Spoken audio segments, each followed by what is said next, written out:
Welcome one and all. Grab a seat by the Bonfire, the podcast where the love for the fire blazes bright and conversations ignite. This is our first episode since rebranding. We hope that you like the new look. Pretty much nothing else will change, except we plan on continually trying to get better for you as we've been doing since our inception. So without further ado, the fire season is underway.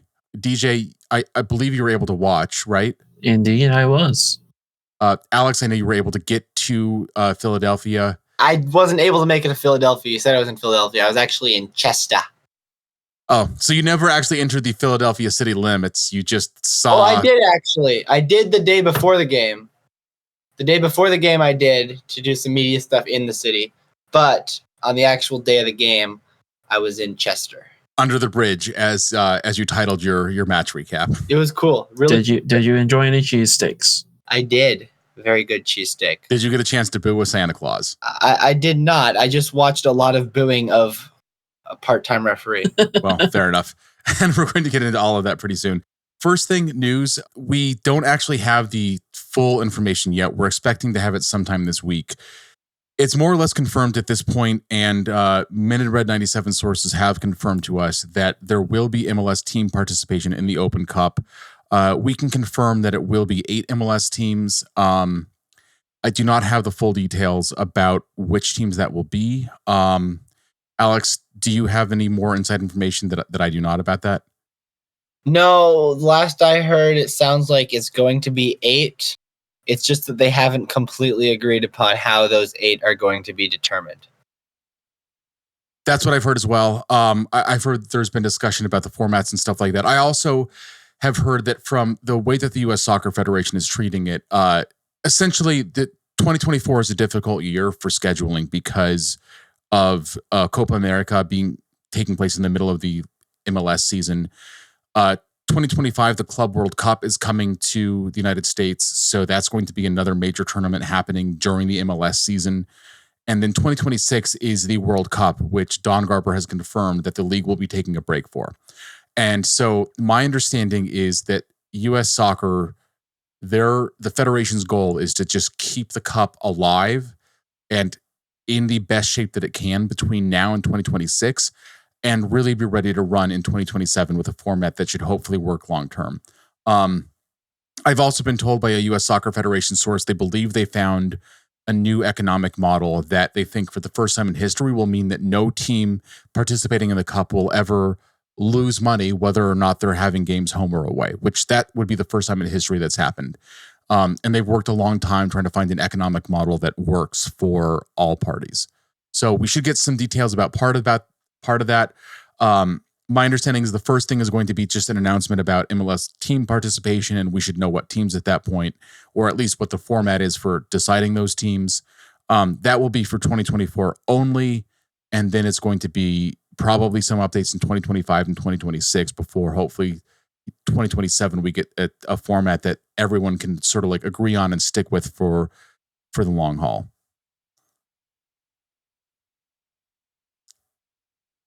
So roster updates. Alex, do you want to run into and by the way, you can't see this because you don't get the video. He was like literally doing like tapping his fingers thing, so everyone buckle down.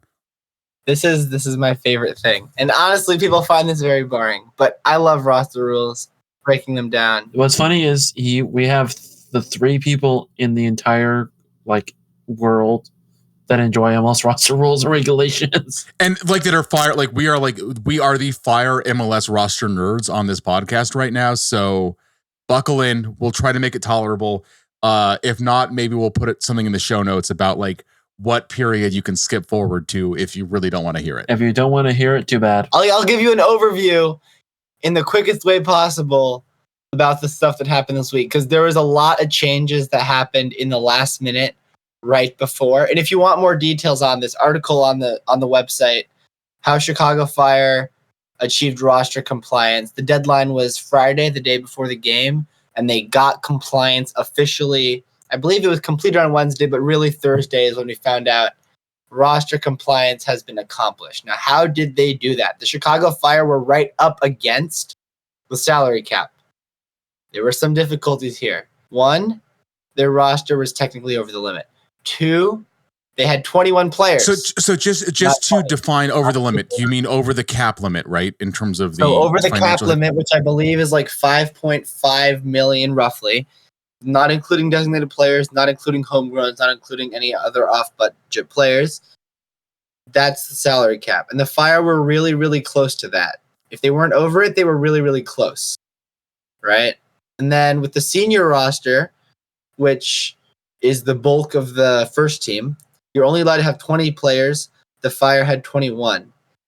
They couldn't get rid of Arnaud Souquet, no matter how hard they tried. There were rumors about Gaston Jimenez. He stayed. Carlos Terán had rumors. He got injured. So it looked like the Fire were in an impossible situation with 21 players. It would mean Kellen Acosta wouldn't be able to be registered. It was kind of a problem. What did they do? There were two big changes that happened before the roster compliance to address the salary cap issue and the roster size issue. Number one, Spencer Ritchie. They bought his contract down from a senior contract to a supplemental roster contract, meaning that essentially, in simple terms, he moves from the first team to the reserve roster, essentially. It used to be called the reserve roster. Now it's the supplemental roster. They used a little just bit to be of clear, the first team players are routinely on the supplemental roster. Like Brian Gutierre, in recent up until this season, was on the supplemental roster. And Chris Brady, even though they were both like frequent starters over the past season. Pineda, Dean, and Omsberg all have been too. Yeah, so Jonathan Dean was not on the supplemental roster last season, but this season they actually bought him down to the supplemental roster from the senior roster. And that's exactly what they did with Ritchie as well, because while they were on the senior roster, their salaries were close enough to the minimum that they were able to use general allocation money to buy them down and open up slots on the senior roster, which gives the Fire a lot more flexibility in the market. So that was a really important transaction to bring the roster size on the senior roster from 21 down to 20. Now, they were still having some issues with the salary cap. They needed some more general allocation money. How did this come into play? Give designated player tag to Gaston Jimenez. Now, Gaston Jimenez was a designated player from 2020 until 2022, end of 2022 season. The beginning of last season, they removed the DP tag, gave him a new contract. He was a TAM player. Now he's a DP again. So just wanted to define the TAM player for those that are not MLS sickos out there. It's players that are making under about 1.8 million, I guess, this year is the threshold, which is a lot higher than it used to be, but right? No, so basically, Gaston Jimenez is a max TAM player, which means that he's right up at the limit of how much a TAM player can be without being a designated player. And then with this new move where he's going to be a designated player, this means that that TAM salary is not going to count toward the salary cap. He's going to be a designated player.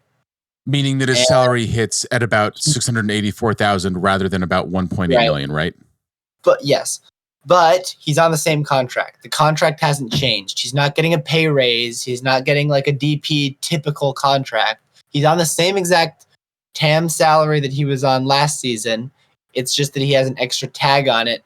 Basically, the reason this happened is it frees up about $1 million of cap space. It goes from 1.6 million cap hit to it frees up $1 million of general allocation money, excuse me. And that basically made the Fire roster compliant and gives more flexibility for the summer.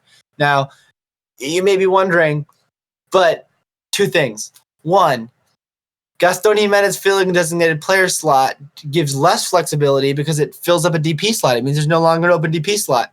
That's not 100% true. Yes, there's no DP slot open, but the Fire can use general allocation money to buy him back down to a TAM player so he wouldn't be a DP anymore, and they do have enough allocation money in the bank to do that.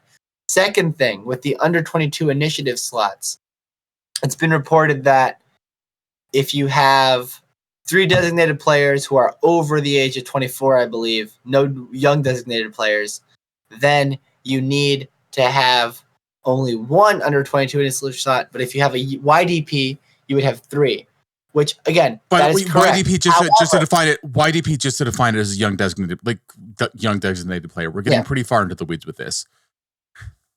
I mentioned that. I said a designated player under the age of 24. And Gaston Jimenez is not a young designated player. However, because his salary is under the max TAM threshold, the under 22 initiative slots stay open. So any player making under the TAM max where they could be bought down. So they're essentially, they could be a DP. They don't have to be a DP. That's an optional tag by the team. That means that the team has all 3 U22 slots available. Yes. And from what I've been told, this is not a very common move in MLS. And we know this. Giving a DP tag to a player just to help the roster compliance is a really rare thing in MLS. From what I've been told, the Chicago Fire are considered one of the best teams in the league when it comes to manipulating roster rules. Not in a nefarious way, but in a way to make themselves compliant and get the best possible roster on the field for this season, at least. A few other changes happened that I don't think we need to go into because we're a bit in the weeds here with these technicalities that if you are listening to this, God bless you. But green cards going to give the Fire more flexibility. Rafael Chijos and Federico Navarro are expected to get that process moving soon, so that'll open up 2 international slots. And then Omari Glasgow not able to sign right now because of the international status, but Lawrence Wooten will sign a contract. He's expected to sign a contract soon. That would make him a member of the Fire's first team, though he will go on loan to a USL team, which I don't think it's officially decided what team it's going to be, but I've heard a couple teams mentioned, including Indy 11, which I think would be an interesting one. So that's what's frequently called roster spot 31, right, DJ? You were mentioning this earlier when we were talking about it. Yes, that would be the one that for the last few years, Alan Rodriguez has been in because the Fire probably didn't want to pay Alan Rodriguez a whole salary because of that stuff. Well, they were paying it, but still. So what can you explain what the benefit is of the roster spot 31 and what the limitations are? So me or Alex? Either. I was asking you, DJ, but DJ loves 31, so DJ, go for it. Listen, I have a picture of Bashi and Schweinsteiger. I have to love 31. I have a picture of Bashi that Bashi asked for. I can't not love it. Fair enough. Anyway, now 31 basically is just a player is a part of the roster. He's paid by the club, but he does not count towards the roster's 30 cap. I think actually a couple teams have I think, how am I supposed to put this? I've seen a few teams. I think Atlanta was the one where they have several players in slot 31. So it's just kind of like these are guys that are out on loan, if I remember correctly. Yeah, they're technically not eligible to play for their MLS team, even though they're under contract to the MLS team. It's a slot designed for a player that will be loaned out to play elsewhere. Which Wooten will be loaned out to USL. Right, exactly. So it's one of the most bizarre and frustrating in some ways rules for MLS fans to deal with, but it's the world that we live in. Last quick hit before we actually get into the Fire segment and like things that are happening on the pitch, both past and future. The LA Galaxy played Inter Miami. Miami traveled. They hosted the Real Salt Lake in their opening match midweek. Traveled to LA for a match on Sunday. It was the kind of like marquee match. It's like the literally Sunday night football, if you want to like call soccer football. And replacement refs, which we'll discuss early, like a little bit later in the podcast, were generally good earlier in the week. That match, there were some issues. There was a second yellow card issued to an LA Galaxy player, and and when Delgado was issued the second yellow, that of course meant that the Galaxy were down a man towards the end of the match, leading 1-0. And of course, 4 minutes later, as you could expect, Inter Miami score. Subsequent review of the play, and we've posted a video of this on socials. It's very clear there is no contact between Sergio Busquets, the Miami player that quote unquote earned the yellow card, and the and the Galaxy player. So questionable call. Realistically, I don't know how you guys feel about it. Like it's not a good look for the league, but Sergio Busquets has been selling calls like that his entire career. It's like one of the things that he does particularly well. Yeah, I mean, that was a bad call. I don't think people expected replacement refs to be perfect. I mean, we'll talk more about the Fire Union game later, but just as an example, the referee of the Fire Union game had 6 professional games as center referee, and 5 of the 6 were MLS Next Pro. That's the kind of level of ref we're talking about here. It's not ideal. Sometimes it's going to be fine. Like in the Fire game, I thought the ref was great. In the Miami games, that both of them so far, they've clearly been inexperienced. Their positioning's been bad. Some of their decision making, their capability of the VAR is non-existent. It's not their fault. It's not their fault the position they've been put in here. But I am hopeful that the situation will get sorted out soon. Yeah. By the way, the referee in question, the head referee, Gabriel Chiampi, if you Google his name, it turns out he's actually a musical composer that is his normal day job.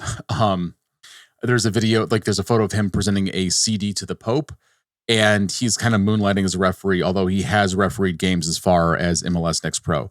So interesting times, but yeah, overall, I think the quality of the referees have been decent. We've mentioned the Fire game in passing, but here we are talking about it. Let's bring it up. So top line, the Fire opened their season in Chester, Pennsylvania, outside of Philadelphia, technically closer to Delaware than it is to Philadelphia, and managed a 2-2 draw. It was the debut for team record signing Hugo Kuipers. Brian Gutierre has opened the scoring in that match. The team conceded what ended up 1-1. The team was ahead late off of Fabian Herber's goal that was kind of a team effort before conceding in stoppage time to finish the game 2-2. DJ, what were your thoughts watching the game initially? Let's be perfectly honest. That was a good game. The fact that the Fire walked away with a point is damn good. For those listening, Alan could not make it tonight. However, he did leave some notes for us. Alan said, like we mentioned, a draw at Super would be a good takeaway. And based on what Alan heard and what I saw, things could be cooking on the lakefront, apart from the Gutman injury, which we're all behind you, Andrew. And yeah, that's honestly it.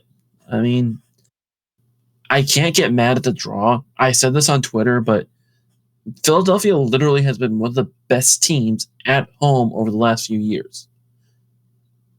Yeah, it's unfortunate that we drew a game that we were winning, but if you're upset that we drew a game against Philadelphia in their own backyard, where literally we were winning most of the match, I know where you're coming from, but this is a good result no matter what. A location where they've only lost 4 games since 2022 across all competitions. I think in total they've lost 8 since 2020. Now I think about it. Yeah, and the team that has the most points in the league since 2020. So Alex, you were there. You were covering the match from the press box. What were your impressions? I mean, I'll just start it off by giving all compliments to Subaru Park, to Philadelphia. I've been to now more than a third of the stadiums in the league, and for me, it's right up there in terms of atmosphere, in terms of setting. So shout out to Philadelphia. If any Fire fans listening to this are planning road trips, my favorites so far have been Philadelphia and Montreal. So those are the 2 I can recommend right now. Montreal later this year as well as an option in September. But in terms of the game itself, I thought it was a thrilling game for the Fire. I think if you told me before the game that the Fire were going to come away with a point, I think Fire fans would have to be very, very happy with that. Philadelphia, for most of the game, just felt like they were going to score. First half was pretty stale until Gutie's banger. Second half, from the moment the second half kicked off until the moment the final whistle blew, every single second of the game felt like the Union were about to score. And 4 times they put the ball in the back of the net. 2 of them didn't count. They were clearly offside. But over and over and over again, Philadelphia, Jim Curtin had the exact same game plan. Over and over again, build up through the middle, hit it out wide to Quinn Sullivan or Nathaniel Harriel, whip the ball in across the 6-yard box, and hope Daniel Gazdag or Michael Ua is going to be there.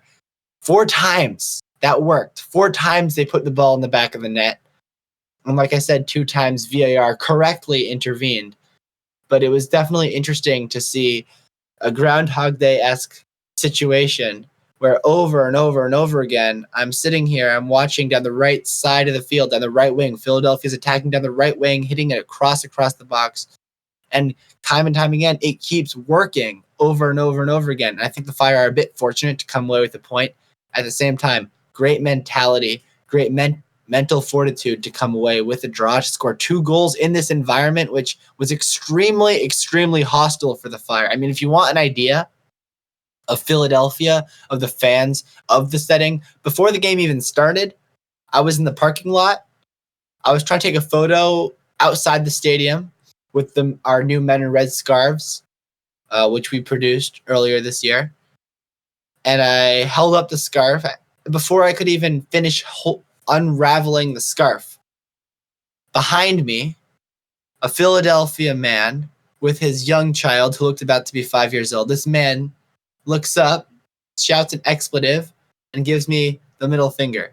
Welcome to Philadelphia.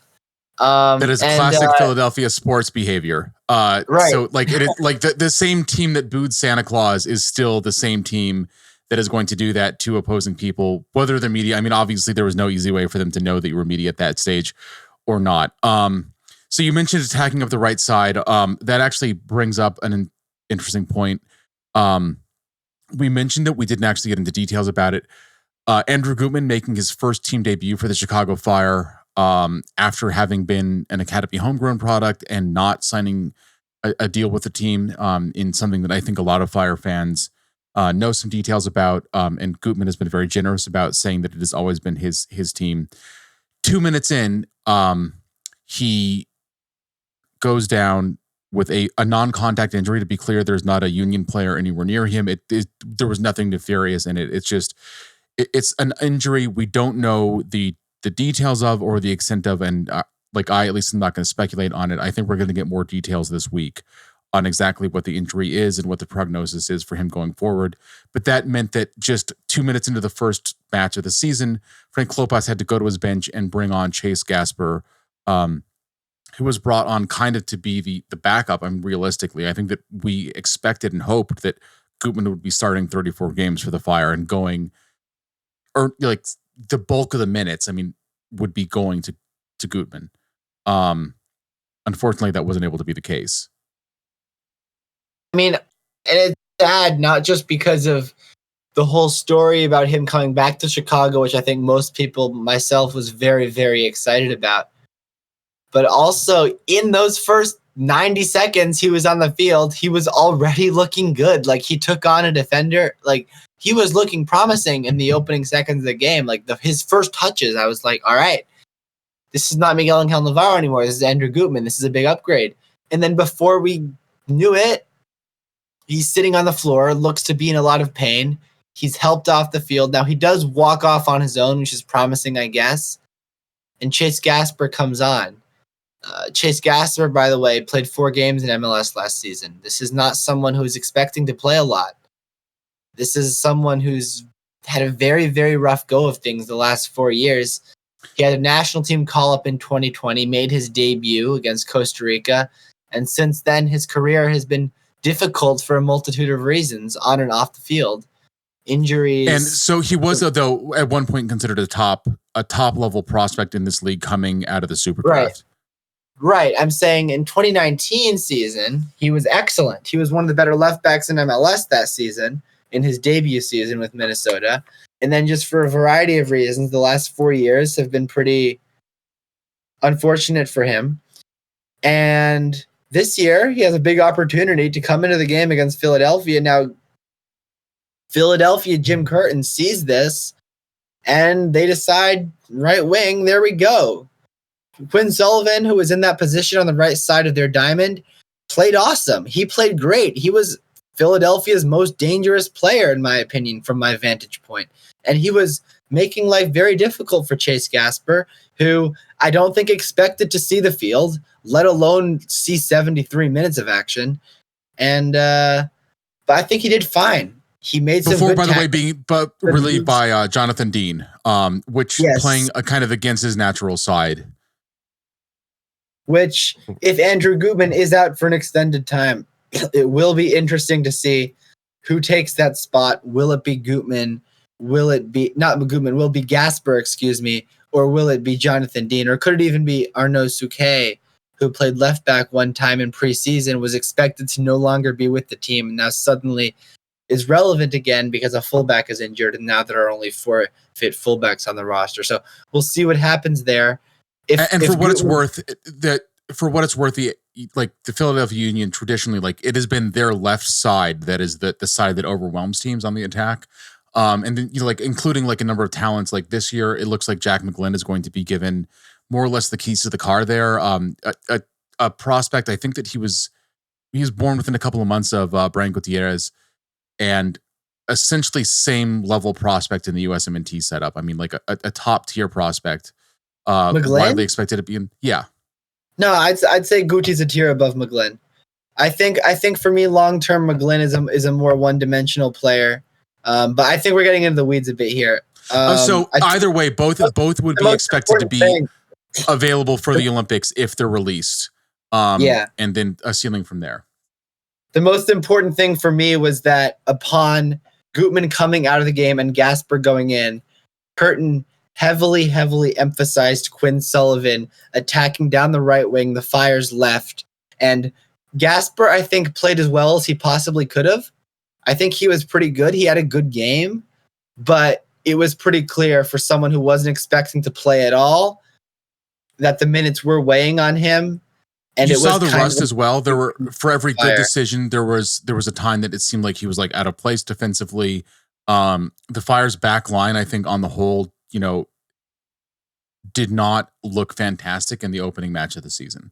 Yeah, and it didn't help that Tobias Sahlquist not ready to start a game yet. He wasn't in the squad. That's the new signing at center back from Silkeborg. And then it didn't help Gasper that Sullivan was having one of the best games I've ever seen him play. And I've seen a lot of games from Quinn Sullivan. This is one of the best games I've seen him play. He was unlucky not to score. He had several shots that came really close. And he ended up getting the assist, I believe, on the first goal for Michael Uwa. Yeah. Although overall, it's kind of funny that we've been talking about a lot of players. One player that we haven't mentioned except in passing, we're sort of burying the lead here. Brian Gutierrez had one of his best matches of his life. And that's, I think, saying something. Do you want to describe the opening goal, Alex? Yeah, so I'll describe it from my vantage point. Setting the scene here a little bit. It's very cold, but Subaru Park is absolutely rocking. It's one of the loudest MLS stadiums ever seen. And then in about 2 seconds, it goes from roaring, shaking the stadium, to so quiet you could hear a pin drop. Brian Gutierrez picks up the ball off a touch from Fabian Herbers, and from outside the 18, takes a rip, a bullet, a rocket into the top left corner that debut goalkeeper Oliver Semley really had no chance of saving. The phrase that Matt Doyle, writing for MLSsoccer.com, used was a thunder bastard. And I just want to start using that more often in my life. That would be the correct term if you're in England, yes. It was an absolute rocket. You could make a case that Semley's positioning could have been better. It was his MLS debut. He wasn't expecting to start until 2 days before. So, nonetheless, what a goal. Should be goal of the week. It's not going to be goal of the week because Carlos Gil is probably going to win goal of the week for a very similar goal that I guess was nicer because it was a left-footed shot. I don't know. But anyway, that's besides the point. Guti gives the Fire the lead. I think Philly were just kind of in shock that happened. They didn't really expect to go behind, considering the Fire haven't beaten them there since 2013. But what a moment for Guti. For someone who the big question with him is, can he get that finishing product? Can he get Could he that become final goal product? dangerous? Because it seems like he shrunk the closer that he got to the goal last season. Because it seemed like every time he was bearing down on goal, where he should have just shot, he would just look for a pass. And we spoke to him post game about it. We pretty much asked him straight up, last season, we didn't see you shoot. You shot. Why? And he says, I saw the space. I thought, why not? And we need him to say why not a little bit more this season, because he's got that in his locker. He's shown it in practice. I've seen him do it in warm-ups. Yet in the game, this is the first time he's really just taken a rip, and it was a beautiful goal. Yeah, 100%. Now, the biggest name that started this Fire match, I think the one that Fire fans were most excited to see was Hugo Kuipers. His MLS debut, obviously, after coming over from Belgium. DJ, what did you think of his performance in this match? I mean, I think he did okay. Considering the fact that he didn't get goals, he's still adjusting everything. Honestly, I think he did pretty much decent. You can't really ask him to be like Ronaldo, but for what he got, yeah. Yeah, and I think that one thing that I noticed is he was kind of getting in behind lines sometimes. He was making defenses think, and that sort of created space for others around him. Like, you can watch, like if you watch the replay of Gutierre's goal, you can see Philadelphia's back line kind of like keeping an eye on Kuipers, and they have to change their positioning to make sure that they're close enough to stop him if the ball gets to his feet. And with Gutierre's ability to like get the ball to places like that, that meant the defense had to think, and it means that they couldn't like put Min on one, like just on like one side of the pitch, because Kuipers was running on sort of like to the right side of the net, in one of the half spaces, while Gutierre was coming down the left. And that ability to have threats in more than one spot is something the Fire really kind of like lacked last season. And having them now, I think, really did change the match. And I think it gave Gutierre that like a little bit of extra space, that like little extra half second to get the shot off that he needed. And that may have been one of the contributing factors in the goal. Yep. And then another player I really want to shout out, because we mentioned Kuipers. I thought Kuipers was really good. He didn't score, but he was very effective in terms of making the attack more dangerous. Gaston Jimenez. Now, I've seen mixed talks about him on social media, because a lot of people I saw on Twitter, actually Christian, who wrote our player ratings, didn't appreciate his performance. Maybe it's a TV versus in-person thing. For me, he was one of the best players on the field for the Fire. I thought Jimenez looked really, really solid, controlled the midfield, made the interventions he needed to make, and on the ball was good too, had really high passing accuracy, didn't give the ball away a lot. And I thought he really did actually play like a designated player in that game. Everyone's entitled to their opinion, but for me, Gaston was one of the best players on the field. So playing kind of like counter to Jose Martinez, who is one of the best sixes in the league. It seemed like Gaston was getting back on defense more than what I've normally expected from him. And one of the things that allowed to happen was allowing Fabian Herbers to get to a further place, like go further up the pitch and get more advanced on the field, which really is not, I think, what we've come to expect from Gaston.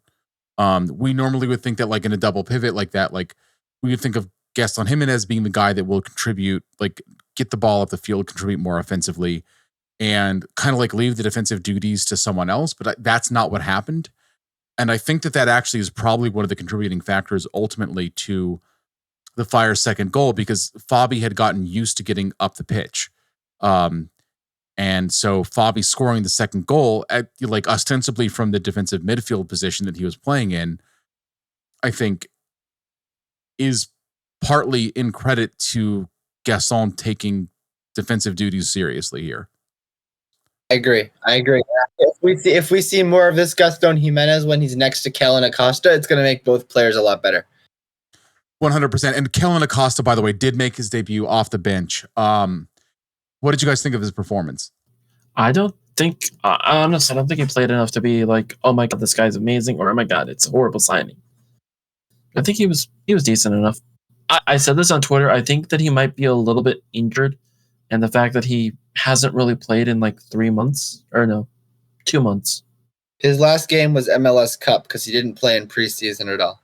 He did watch part of it from the sidelines, although we just assumed that because it was kind of a blur. That is still the greatest tweet the Fire have ever made. 100%. All right, guys. Before we move on, any burning desire to talk about anything else with this match? I want to mention the refs real quick before you go into Mauricio Pineda. Yeah, I mean, look, I saw the fans constantly booing the referees. Local media, when I read around Philadelphia's vantage point of the game, a lot of emphasis was on the refereeing in a negative light. So booing the referees, but in writing after the fact is what you're saying. Right.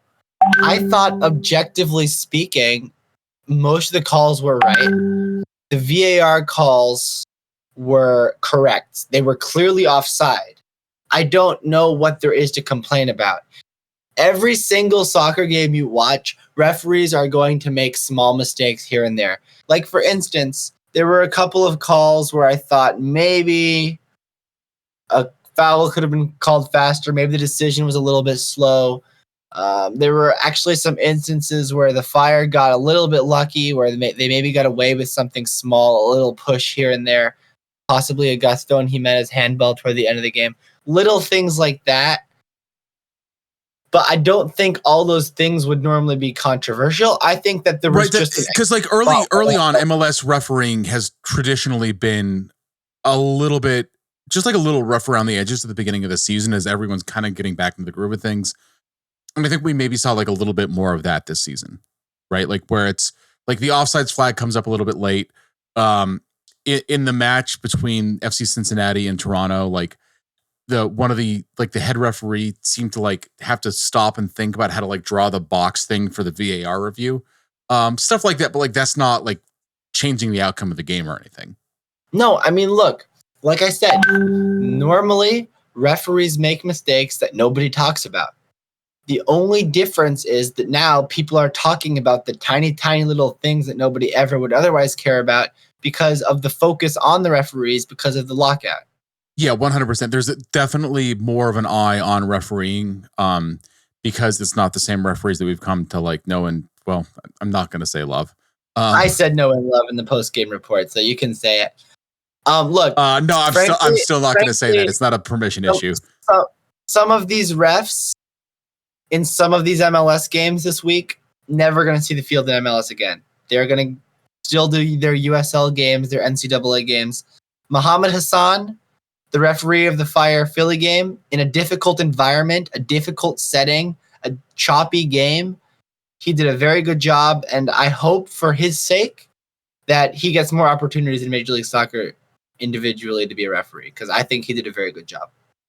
So just to be clear, currently a subject of a lawsuit, whether or not the PSRA has been guilty of, I guess, intimidation is the legal charge against the replacement referees because of their statements about the future career prospects of those that are currently refereeing these games.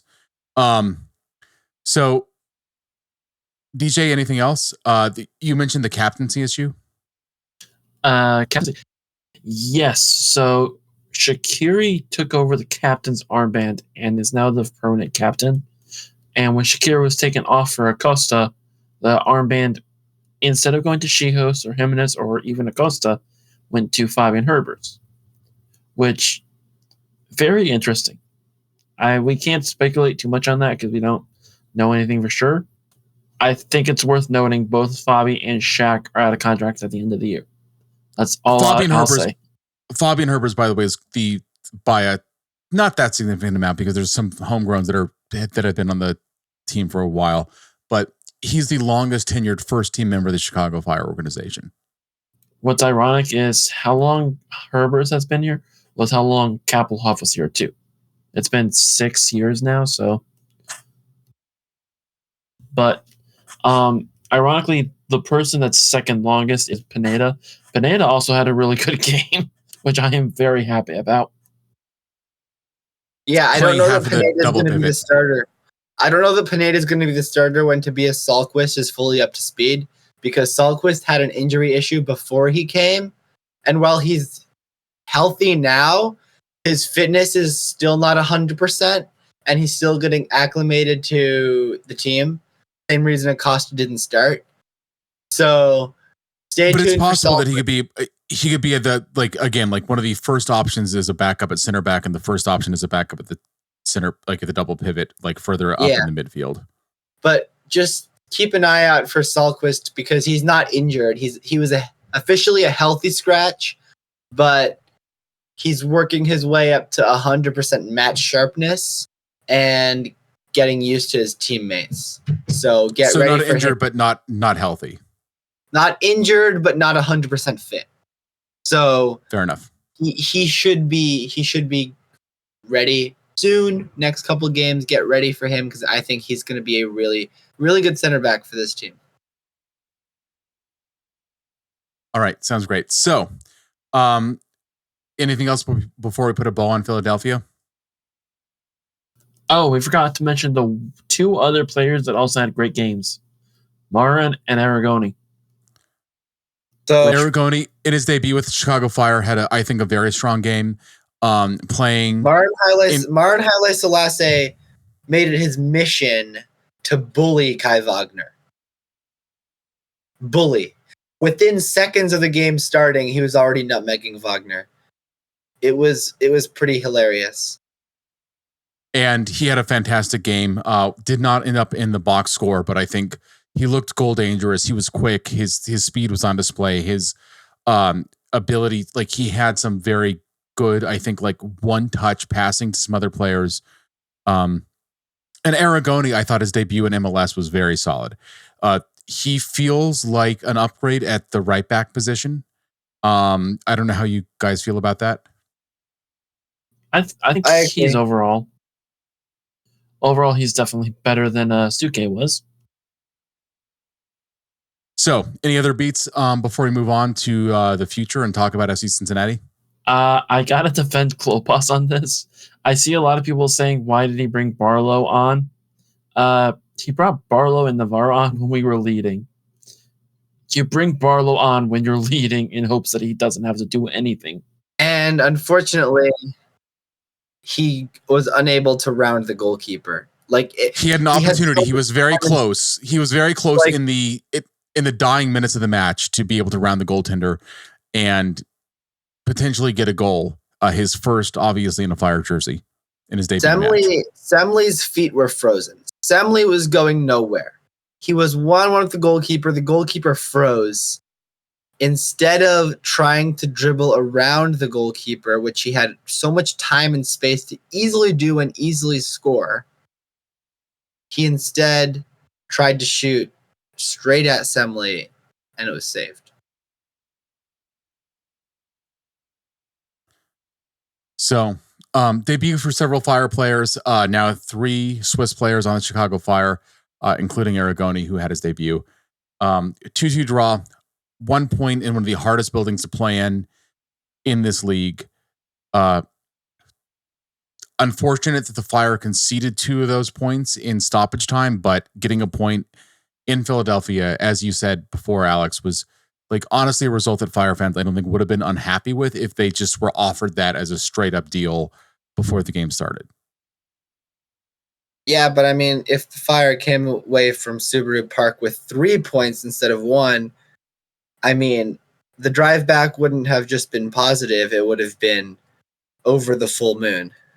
So that is, I think, one of the issues that I think some Fire fans, if they're like, this is like the last thing we're going to talk about this before we move on. But one of the issues is the team looked improved from last season. I think that we all would agree with that. But if the team is improved and ultimately the result is the same and they concede 2 leads in the course of a match and end up with a draw when like they snatched a draw from the jaws of victory. And if that's what's happening, which is what happened over the past couple of seasons, do the improvements really matter if ultimately we're still landing in the same place? And I think that's a question that Fire fans are asking themselves and will be asking themselves if this continues to happen. Despite the fact, again, like this is a hard place to play in, right? Like, and we can acknowledge that. But I think Philly might be the hardest place to play in the league. But at the same time, it probably is. It is. Well, given the number of points that Philadelphia has gotten at home over the past season, certainly it is. But still, how many teams have been leading in, going into stoppage time, and ended up conceding that lead? Like that I think is the question that like Fire fans, like if you want to be glass half empty, that's the question Fire fans are going to be asking themselves. And I think that's legitimate.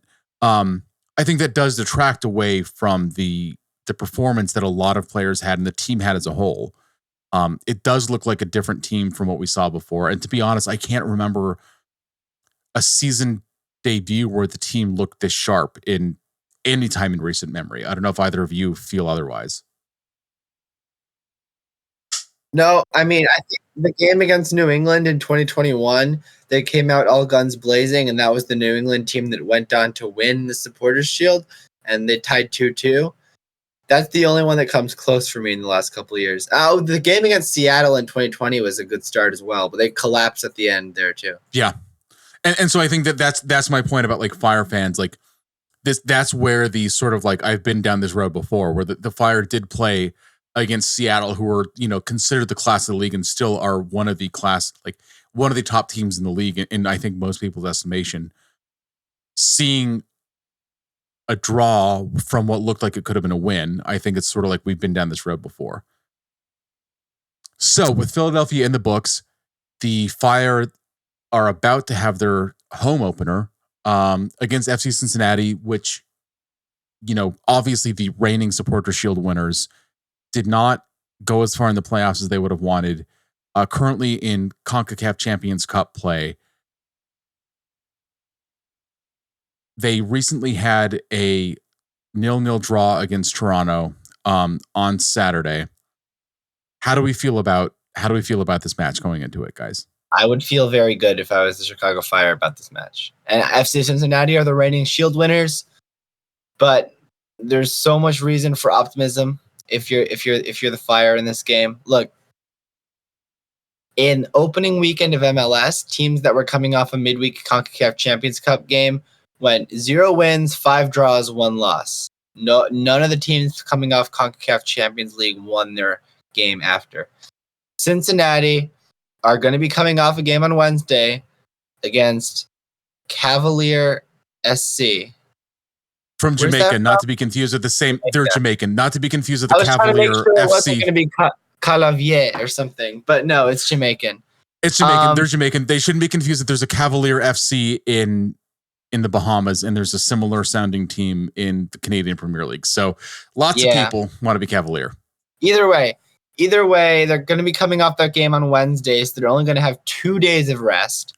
Now they are leading 2-0 from the first side of that tie. Yes, but still, they're going to have to put out a strong team to not be complacent because this is a competition. I know they want to do well, and this is their first ever tie in this game.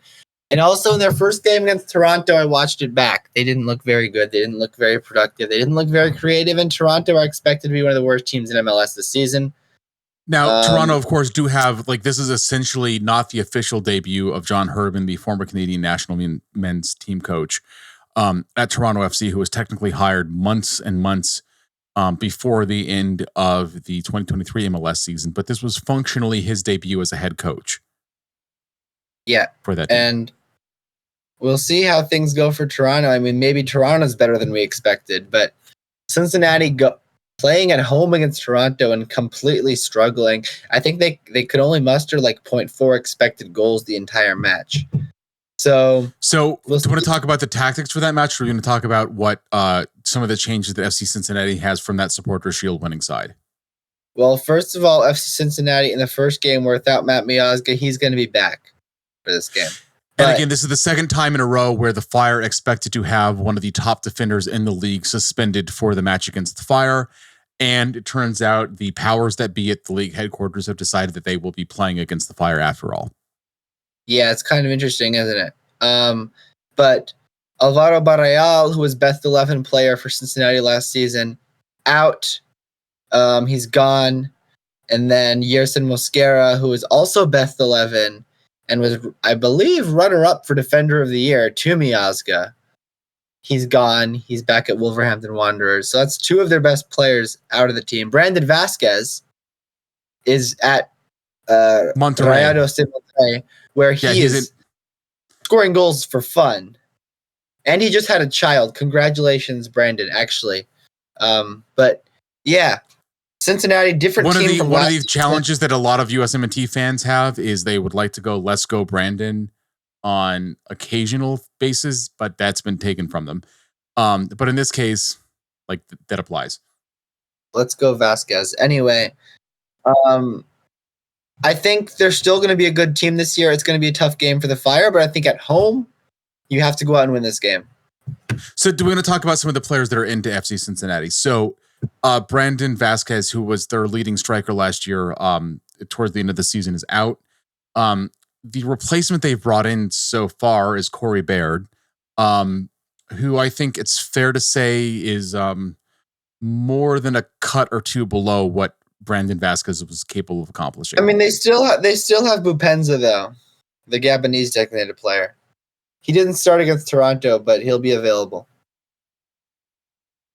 And then on top of that, bringing in Miles Robinson, one of the best backs in the league over the past couple seasons, signed as a free agent. So one of the biggest free agent signings in the offseason.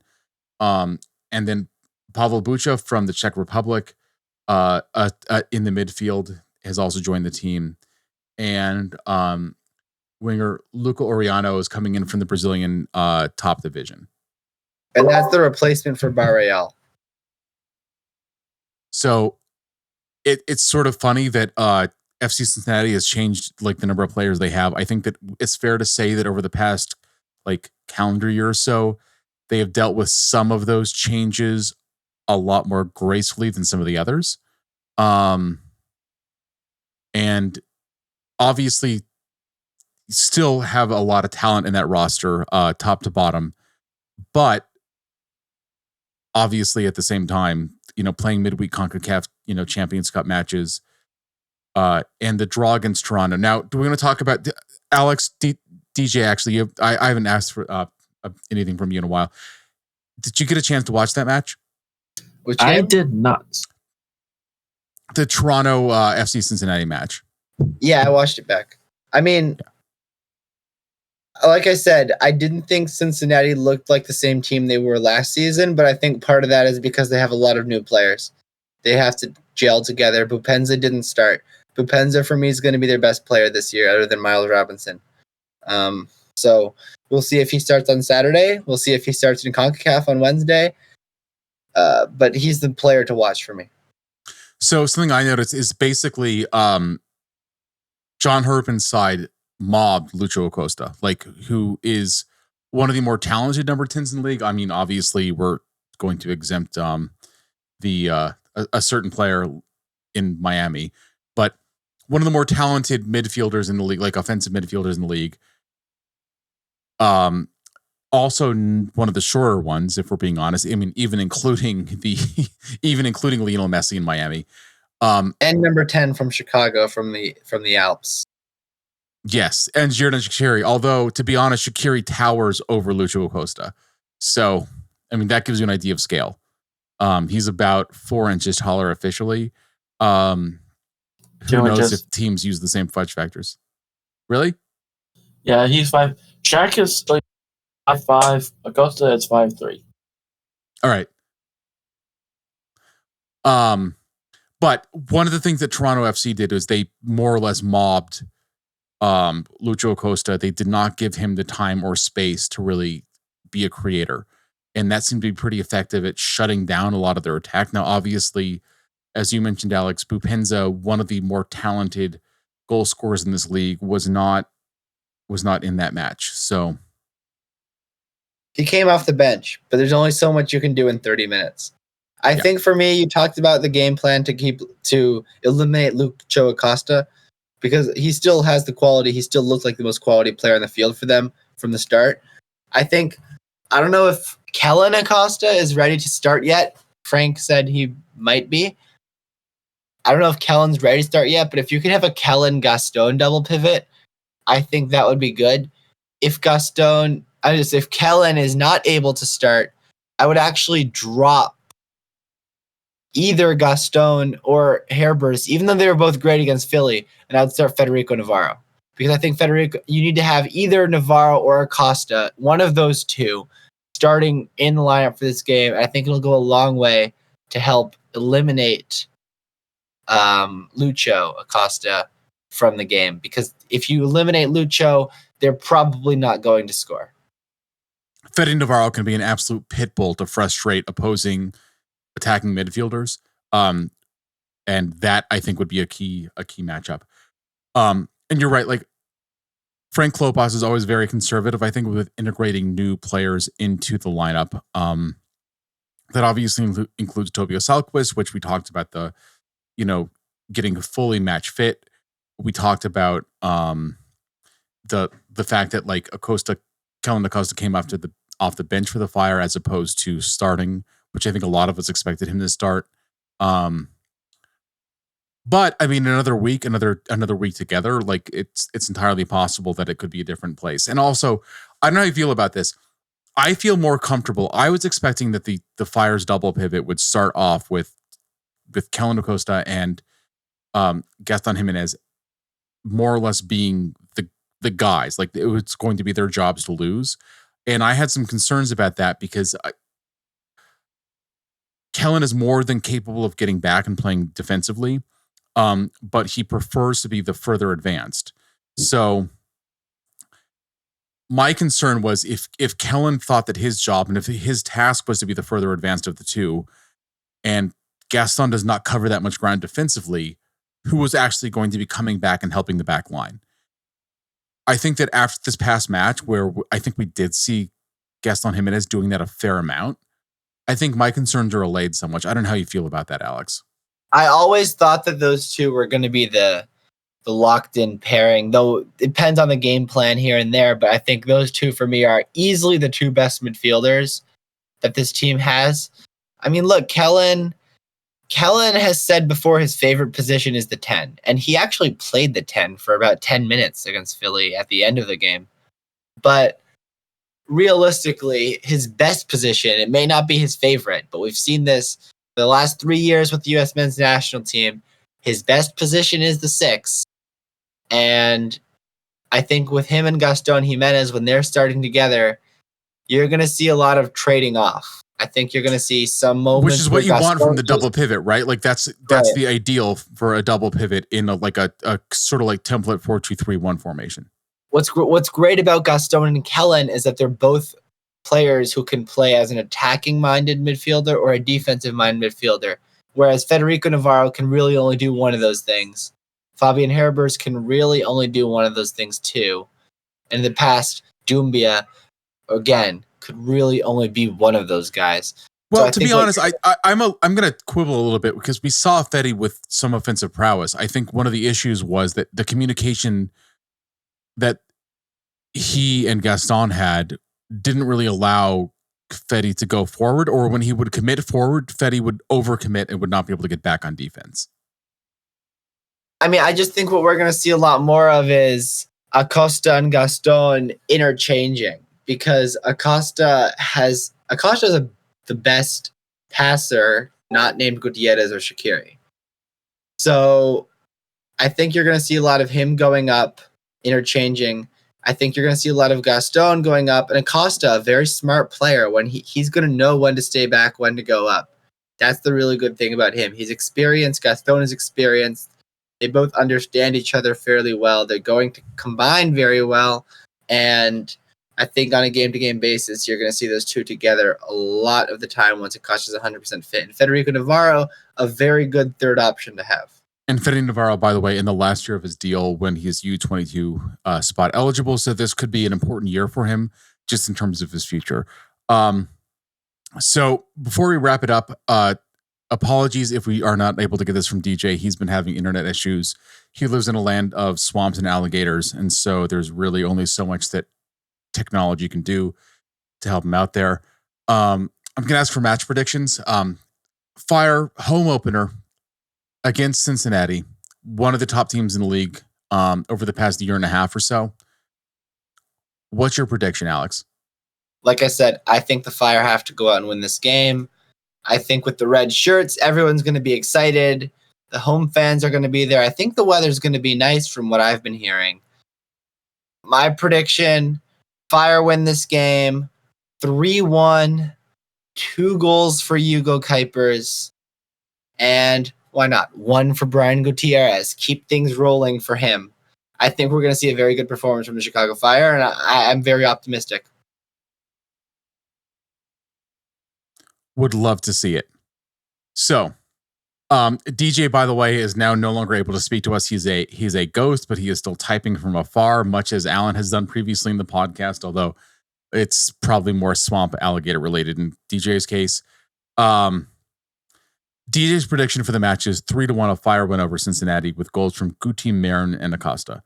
By the way, the Fire DJ mentions, of course, and he would know this, are 4-1-4 since moving to Soldier Field when the attendance is over 20,000 people. Dave Baldwin said in an article in Cranes that came out on Monday, February 26th, that the anticipated crowd for the Fire for their season opener is over 25,000 people. So that bodes well for the team. For myself, I think that realistically it's probably going to be a little bit tighter than either DJ or Alex do. I think that a 2-1 win is probably the way it's going to end up. I'm going to say Kuipers gets his first goal, and I'm going to say Tom Barlow gets a goal off the bench because that would just be amazing. He was chipping a goalie away from getting his opening goal in a Fire uniform. No reason not to do it at home in front of a crowd that will probably be in favor of him scoring every goal that he can. So, Alex, anything else about the Cincinnati game before we close this out? No, I mean, I think if you're a Fire fan in Chicago who's able to go to the game, you're going to want to be there 100%. I'm going to be watching it from this room in Syracuse, New York that I'm currently recording from. But if you are in Chicago, enjoy it because it's going to be a party over there. It should be a great time. And if you're on the fence about it, again, like anticipated crowd of about 25,000 people, which is the nominal number of seats the Fire normally sell. So that is it's going to be a good crowd. The weather looks good. First time the Fire have played in red at Soldier Field since their friendly against Manchester United over a decade ago. So it's going to be a party. Come out. It should be fun. DJ is asking if anyone would like to pay for his ticket and fly him over quickly. Well, DJ, how about this? I've got your ticket, and I'll cover half the airfare if somebody covers the other half. So, with that, this has been the first episode of The Bonfire. We hope that you enjoyed it. We hope that you enjoyed spending some time with us.